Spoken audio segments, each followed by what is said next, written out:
سلام به همه، من دکتر زینا هستم. خیلی خوش اومدیم به یه ویدیوی دیگه از کانال دکتر زینا. توی این ویدیو قصد داریم با واکسن آنفولانزا بیشتر آشنا بشیم. اگه تا انتهای ویدیو رو تماشا کنید، جواب این سوالا رو میگیرین. بهترین زمان تزریق واکسن کی هستش؟ چه کسانی باید واکسن رو تزریق کنن؟ چه کسانی در اولویت تزریق واکسن هستند؟ چرا هر سال باید واکسن آنفولانزا تزریق بشه؟ انواع واکسن آنفولانزایی که توی ایران موجود داریم چیا هستن؟ نحوه تزریق و میزان تزریق واکسن توی اطفال و بزرگسالان به چه صورت هستش؟ پس تا انتهای ویدیو رو تماشا کنید و اگه ویدیو رو دوست داشتین اون رو حتما لایک کنین. یادتون نره کانال رو هم سابسکرایب کنید. بریم سراغ اولین سوال. بهترین زمان تزریق واکسن آنفولانزا کی هستش؟ بهترین زمان تزریق واکسن از اواسط شهریور ماه تا ابتدای آبان ماهه. البته تا پایان آذر ماه و حتی دیرتر هم میشه واکسن رو تزریق کرد، خصوصا در افرادی که جزء اولویت برای تزریق واکسن هستند. بعد از اینکه واکسن تزریق میشه، معمولاً 2-3 هفته بعد ایمنی ایجاد میشه و 6 تا 12 ماه باقی میمونه. سوال بعدی، چرا واکسن آنفولانزا هر سال باید تزریق بشه و نیاز به دوز یادآور داره؟ به 2 دلیل. اول اینکه ویروس آنفولانزا همیشه در حال تغییره و واکسن‌های سال قبل نمیتونه ایمنی کافی رو برای سال جدید ایجاد کنه. دوم اینکه ایمنی و آنتیبادی تولید شده علیه ویروس آنفولانزا به مرور زمان کم میشه. بنابراین هر سال باید تزریق بشه. و هر سال واکسن‌های آنفولانزا به صورت سالانه به روز رسانی میشن و وارد بازار میشن. سوال بعدی این هستش که زدن واکسن در چه کسایی توصیه میشه؟ در واقع تزریق واکسن آنفولانزا در تمام افراد بالای 6 ماه تا آخر عمر توصیه میشه، اما یک سری از افراد توی اولویت هستند.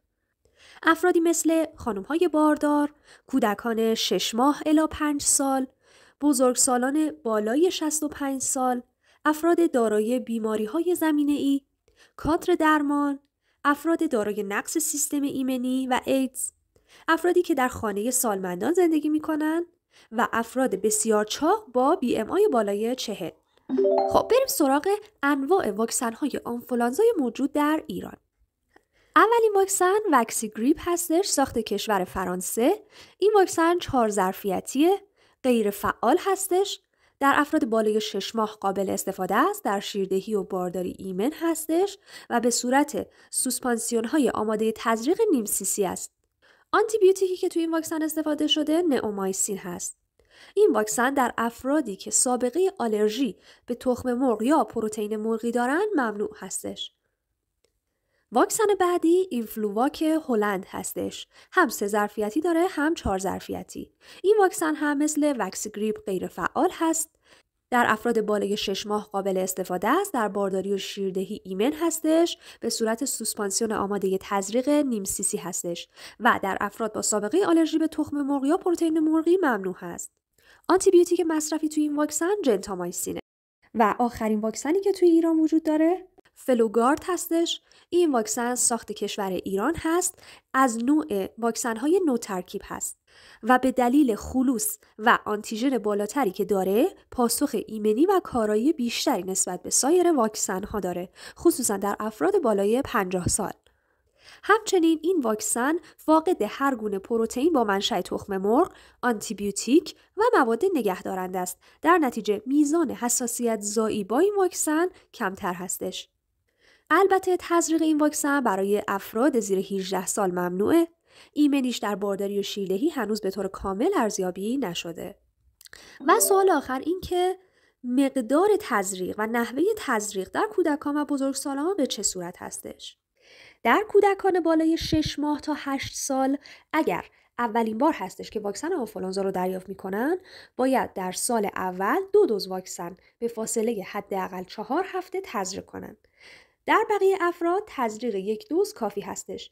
مدت زمان اثر بخشی واکسن در افراد با نقص سیستم ایمنی کمتره و در این افراد ممکنه 2 دوز واکسن با فاصله زمانی از هم تزریق بشه.